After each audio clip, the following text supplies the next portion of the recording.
Ladies and gentlemen, welcome back to the analysis of YOLENO TV. I hope you're well from wherever you're watching this channel.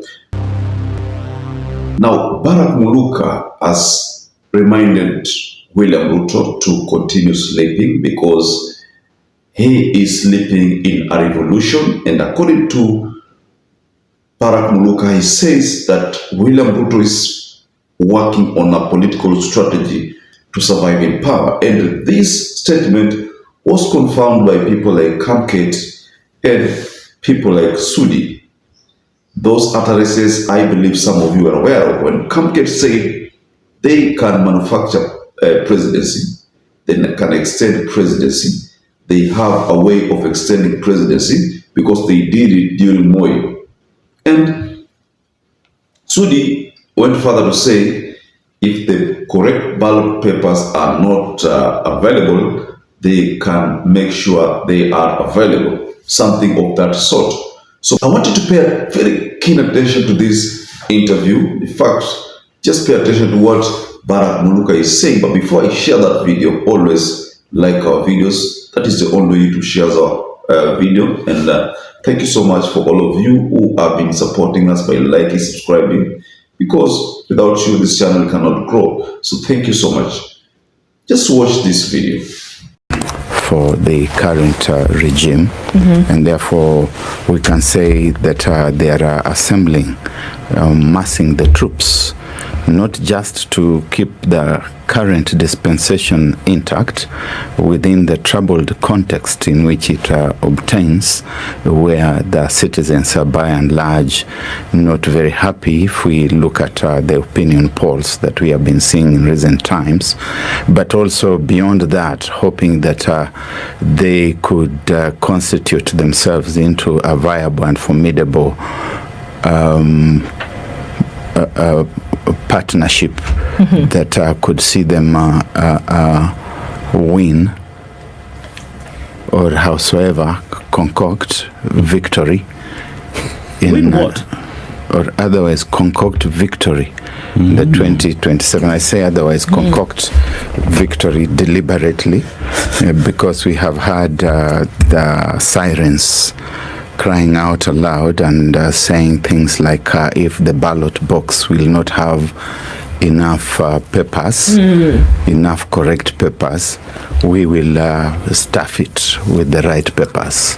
We have had that said in public, in broad daylight. Yes. I think the choir has been conditioned in a certain direction. We talked about dogs and bones at their start, and we know of the Pavlovian experiment. Pavlov, suppose he may have been Polish or something like that. Anyway, the scientist who was giving dogs meat and bones, and he would ring a bell at the same time, and the dogs would begin salivating. Then he carried on the experiment without the bones and the meat being there, ringing the bell. And to the sound of the bell, the dogs knew that it was time to salivate. So there's that conditioned reflex, and it doesn't matter that the dog owner may come and try to say that the tune is now different. Let's attempt a different one.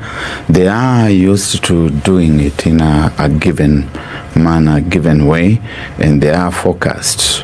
Once you've trained your dog, it knows that if you pat twice, you are telling it sit down. If you pat once, it knows you are telling it attack. If you tap 3 times, it knows you are giving a specific instruction. And you may come to the public spaces and tap differently from how you have taught your dogs. And the people who are outside interpret the tapping in a manner in which it is conventionally supposed to be interpreted. But the dogs which you have trained in a particular way understand that you are calling them to attack.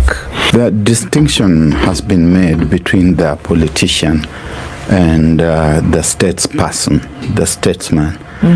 The statesman, the individual who thinks about the welfare of the state, the welfare of the people, who thinks about the next generation. Unlike the politician who is thinking about self-service, self-gratification, self-fulfillment, and who thinks in our context here about the woolly materialism that our city talks about, and which goes beyond the toys that we see these people harassing us with on the highways, and their toys actually, to move on to the space that is called tenders and tenderpreneuring. When they say kusema na kutenda, they mean to speak, just to gabble, to mumble, to twaddle, and to tender, and to enjoy the tendering processes. Kusema na kutenda. I think we need continuous civic education. When we wrote into our Constitution of Kenya 2010 matters that pertain to civic education, voter education, we did not do so out of levity. We did so out of the understanding that we need to engage all the time with the public, to sensitize the public to the reality that their choices matter. Their choices shape not just the destiny of the nation, they shape the destiny of individuals, they shape the destiny of your children tomorrow, and they shape the destiny of the country. Because there's a sense in which people are zombified into some mental dysfunction, where they look at certain individuals who are appointed into those spaces, and they start thinking that they are also part of the dispensation. For example, within the recent past, you have seen people from the Mount Kenya region being appointed into the RUTO cabinet, and that is meant to hoodwink the people of the mountain to believe that they are part of this government, and if there is any eating taking place, that they are also at that eating table, where they may be made to believe that they made this government, and therefore they must not be left out, they must be part of the party. Or you have seen people from Luo Nyanza seeing a couple of fellows being called to that cabinet, and they go on to say, now we are in government and therefore we will not any longer participate in maandamano or in any other form of protest against this government's offensives against the people of this country. Now, these are people who need perpetual voter education to know that nobody can eat on your behalf, that if you are hungry, it doesn't matter that you go to the biggest banquet and that people are eating and you're watching as if you're watching a football match in which there are rules and regulations and you're not supposed to participate apart from cheering them. If you're going to be a cheerleader at an eating banquet, you go home hungry. And that is what is happening in this country.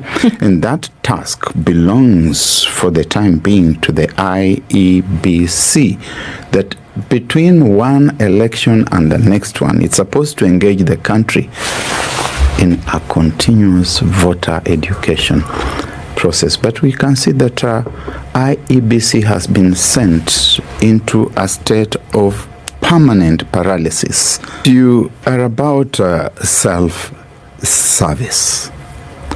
Your philosophy of government is that you have gotten into government to become rich, and everything else within the civic space is an instrument for, number one, sustaining you in power, possibly in perpetuity.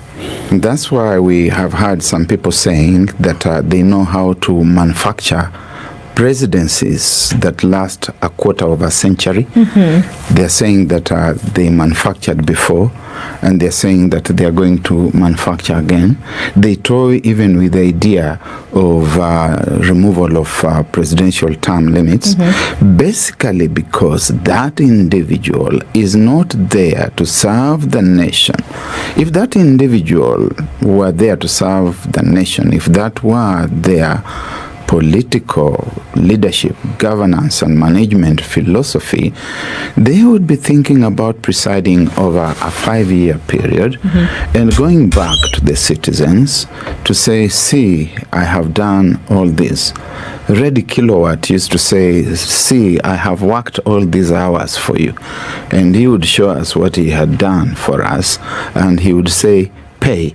So this Reddy Kilowatt, so to speak, would come to us with a scorecard, a brag sheet, and tell us, I've done this. And probably they would not even need a brag sheet, because we would already know that these people have done very well, and therefore we think we should renew their tenure.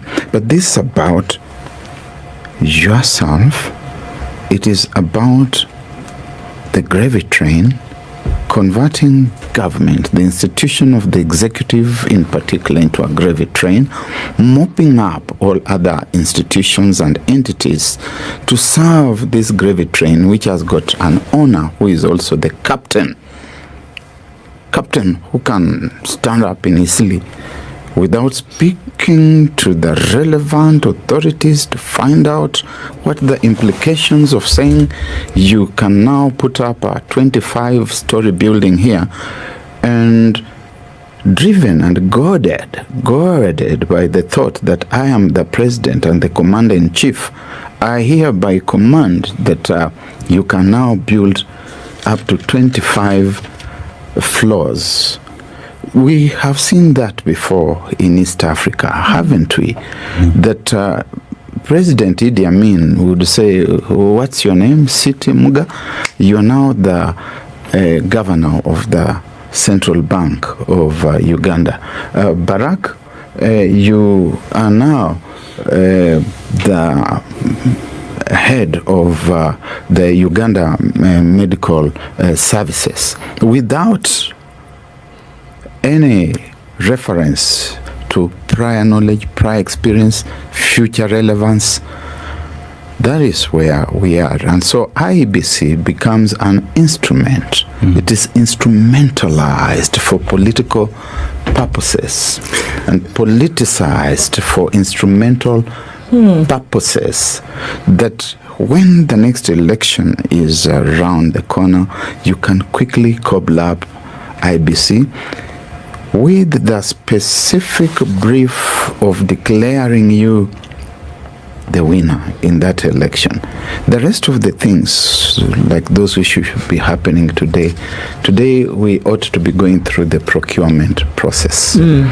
We ought to be going through familiarization of the citizens with the electoral technology, that this is what will be done. The building of confidence among the public in the electoral process, educating the public about the need to vote. One of the most dangerous things or pronouncements is when you hear someone saying that I have lost faith and I do not intend to vote again. It's extremely dangerous. BARRAK Muluka has given us so many points here, even went to an extent of telling us about IEBC sabotage. Someone is deliberately sabotaging IEBC so that by the time it is reconstituted, IEBC itakuwa na time kidogo ya kufunction. Most likely they will not be able to even formulate more policies to curb the mistake that was witnessed during the 2022. Most likely this government wants to go into the fresh election with the existing policy. So, mi naona kama that is what is happening on the ground, because how do you explain the silence on IEBC reconstitution? How do you explain that matter? Our constitution requires that IEBC must be in place. There's the issue of Banisa constituency. Mambo mengi sana hajafanyika. Why? Because IEBC has not been properly constituted. So according to BARRAK Muluka, it tells those psychopathic followers of people like Raila Odinga, regarding Gachagua and the like, that those followers who say that they cannot be part and parcel of demonstrations or part and parcel of those who fight in the government simply because they have ministers or cabinet secretaries from their regions, he's telling these people that nobody, absolutely nobody, can eat on your behalf. That's a very strong message, by the way, because nobody can eat on your behalf, So, my understanding of BARRAK Muluka, the statement that I shared, is that RUTO knows that he is going to craft his way into presidency for the second term. He knows very well that the Gen Zs will not vote for him. Many Kenyans will not vote for him. So he's working on a strategy to survive. That's why BARRAK Muluka is telling us that RUTO is sleeping in a revolution, which is now a political strategy to survive in power. That is what he told us during the Spice FM interview. So, ladies and gentlemen, I'd like to rest my case there, but just go below in the comment section and offer a reaction regarding the statements that came from BARRAK Muluka. So perhaps if you're watching this video and you're not subscribed, take once again and subscribe, like this video. Until you catch up again, stay safe and stay blessed.